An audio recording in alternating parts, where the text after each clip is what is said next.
এই টাকাটা তুমি রাখো, হ্যাঁ, এটা দিয়ে তুমি কিছু কিনে খাইও। এদের কিন্তু এই কয়েকটাই সম্বল, এই যে একটা পাতিল, একটা ছোট পাতিল, 2-3টা ভাঙা প্লেট, ঠিক আছে। এরপর এদের একটা টয়লেট নাই, এদের বাড়িতে কারেন্ট নাই। ওনাদের একটা মেয়ে আছে, মেয়েটাকে দেখতে চেয়েছিলেন। তো প্রিয় ভালোবাসার মানুষ যারা আছেন, যারা এতদিন পর্যন্ত আমাকে সাপোর্ট করছেন, যাদের ভালোবাসায় এই পর্যন্ত আসতে পেরেছি, যাদের ভালোবাসায় গরিব দুঃখী মানুষদের পাশে দাঁড়াতে পারি, তাদের জন্য যাদের সাপোর্টে এতদূর আসা, সবাইকে আমার মনের অন্তরস্থল থেকে ধন্যবাদ। আমি কালকে লাইভে বলেছিলাম যে 2টা কম্বল আমাকে ইসলামী ব্যাংক থেকে দেওয়া হয়েছিল। তো এই কম্বলটা আসলে মূলত পক্ষে আমি এখানে চরে যে অসহায় পরিবারটা আছে এনাদের কাছে দিতে আসছি। আপনারা জানেন যে এই বাড়িতে একটা টয়লেট নেই, এখনও 2025 সালে যেটা বোঝা যায় যে বাংলাদেশের কি পরিমাণে উন্নয়ন হয়েছে দেখেন, যে এখন একটা বাড়িতে টয়লেট নেই, বিদ্যুৎ তো নাই, কারেন্ট তো নাই, কিন্তু টয়লেটের অবস্থা, এরা যে টয়লেট করবে কোথায় জানি না, কোথায় টয়লেট করে, ঠিক আছে। এই বাড়ির এইরকম অবস্থা যে একটা টয়লেট নেই।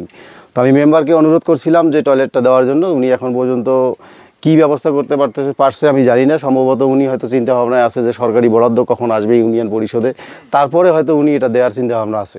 তাছাড়া পকেট থেকে আসলে কেউ কারোর জন্য পকেট থেকে টাকা বের করে না, সবাই আমার মতো না আর কি, ঠিক আছে। আমি এখন পর্যন্ত যতটুকু আমার সামর্থ্য ততটুকু মানুষকে দেওয়ার চেষ্টা করেছি।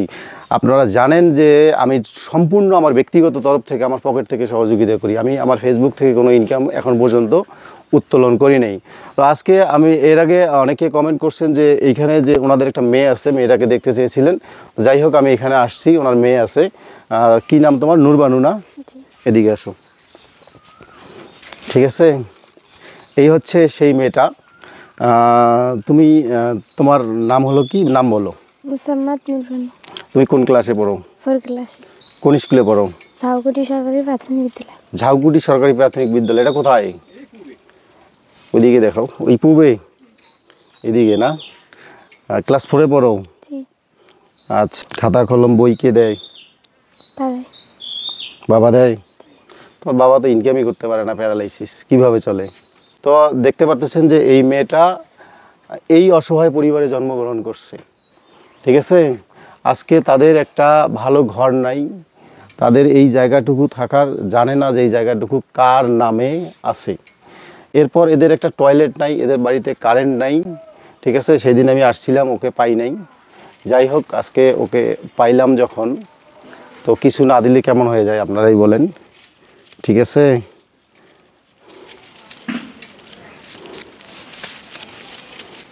এই টাকাটা তুমি রাখো, হ্যাঁ, এটা দিয়ে তুমি কিছু কিনে খাইও, ঠিক আছে। আর আমার জন্য দোয়া করবা, ঠিক আছে। ভিডিওটাকে বেশি বেশি শেয়ার করবেন, সবাই যেন এই ভিডিওটা দেখতে পারে। এই অসহায় পরিবারটার প্রতি একটু হলেও সাপোর্ট করেন, একটু দেখেন। যদি শেয়ার করে উপজেলা প্রশাসন ফুলবাড়ি এবং উপজেলা প্রশাসন কুড়িগ্রাম, যারা প্রশাসনিকভাবে সরকারি কর্মকর্তা কর্মচারী আছেন, তাদের যদি একটা লোকের চোখে পড়ে, দয়া করে এই পরিবারটার পাশে একটু দাঁড়াবেন, যাদের একটা টয়লেট নাই, যাদের বাড়িতে কারেন্ট নাই, যাদের বাড়িতে ভাত রান্না হয় 3 বেলায়, 1 বেলা হয়, আবার হয় না। আজকে কি রান্না করছেন? আলু দিয়া নেহরা দিয়ে আম দিচ্ছি। আলু দিয়া? দেখি কি রান্না করছেন, আইসেন তো। অনেক ধরনের হাঁড়ি পাতিল কড়াই রান্না করার জন্য থাকে, তো এদের কিন্তু এই কয়েকটাই সম্বল। এই যে একটা পাতিল, একটা ছোট পাতিল, 2-3টা ভাঙা প্লেট, ঠিক আছে, এই প্লেট, আর হচ্ছে এই তরকারি রান্না করার জন্য এই একটা। মানে আমি জানি না যে মানুষ আসলে, আমি এই বাড়িতে না আসলে বুঝতে পারতাম না যে মানুষ কতটা কষ্টে থাকে। এই হচ্ছে তাদের বিছানা, ঠিক আছে, এই হচ্ছে তাদের বিছানা। মানুষ যে এখনো কতটা কষ্টে আছে, এই চৌকি, আল্লাহ, ঠিক আছে। জানি না এখানে কিভাবে ওনারা থাকে, কত কষ্ট করে, ঠিক আছে। ঝড় বৃষ্টির দিনে যে কিভাবে কতটা যে কষ্ট হয় এখানে। আমি আসার কারণে অনেক লোকজন এখানে চলে এসেছে, ঠিক। আপনি কিছু মনে করেন আমার কথায়? রাগ করবেন না তো? না। আচ্ছা, আপনাদের তো এটা গ্রাম, আপনারা তো এখানে অনেক লোকজন আছেন, হ্যাঁ। তো এই বাড়িটার এই অবস্থা, আপনারা গ্রামবাসীরা তো সবাই ইচ্ছা করলে এই বাড়িটাকে সচল করতে পারতেন, একটা টয়লেটের ব্যবস্থা আপনারা করতে পারতেন। আপনারা গ্রামের যতগুলার মানুষ আছেন, এই যে এত জমি জমা, এই যে ভুট্টা আবাদ, আমি এখানে জানি যে শহরে কিন্তু অনেক সুন্দর এখন আবাদ হয়, তো এই গ্রামের মানুষরা কি ইচ্ছে করলে কি এরকম কতগুলো লোক আছে, বিরাট অবস্থা। অথচ এদিকে কোনো ইয়া করে না। গ্রামের মানুষের ইচ্ছা করলে অন্তত টয়লেট করতে মানে 2000 2500 3000 টাকা কেউ লাগে। দিবে না তো। তো আসলে এই পরিবারটার কি হবে আমি জানি না, আল্লাহ মাবুদ ভালো জানে। এই যে আমার যে দর্শকরা ভিডিও দেখে, ঠিক আছে, তাদের উদ্দেশ্যে কিছু বলো যে তারা যেন তোমাদের পাশে দাঁড়ায়, ভিডিওটা শেয়ার করে একটু বলো। আমি লেখাপড়া করতে চাই। এই হচ্ছে এই পরিবারের, দেখেন এই অসহায় পরিবার, ইনি হচ্ছে প্যারালাইসিস, ওনার ওয়াইফ হচ্ছে প্রতিবন্ধী, ওনার ওয়াইফের এখন পর্যন্ত প্রতিবন্ধীর কোনো ভাতা হয় নাই। এই হচ্ছে ওনাদের একমাত্র সন্তান, মেয়ে, নাম হচ্ছে নূরবানু। দর্শক, ও একটু নার্ভাস, মেয়ে মানুষ। আপনারা সবাই ভিডিওটাকে শেয়ার করে দিবেন এবং এই পরিবারটার পাশে দাঁড়াবেন, এটাই আশা করছি। ধন্যবাদ সবাইকে, আল্লাহ হাফেজ। এগুলো আমি নিয়ে আসছি, যদি আপনাদের কোনো কাজে লাগে, অবশ্যই লাগবে। ঠিক আছে, এগুলো নেন। তা আমি আমার সামর্থ্য অনুযায়ী যতটুকু পারি, আমি কারো কাছ থেকে হাত পাতি না, ঠিক আছে। নতুনই আছে কিছু।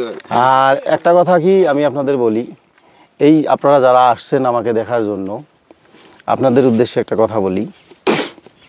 সেটা হলো, ধরেন আমার বয়স 40 বছর। এখানে লুকানোর কিছু নাই, আপনি আমার কথা শোনেন, গুরুত্বপূর্ণ কথা বলবো। আমার বয়স 40 বছর। আমি কয় বছর বাঁচবো? বরংস আর 10 থেকে 15 20 বছর, হ্যাঁ এরকমই। যদি আল্লাহ আমাকে দুনিয়াতে রাখে। এর আগে নিয়ে গেলে কিন্তু নিয়ে যেতে পারে।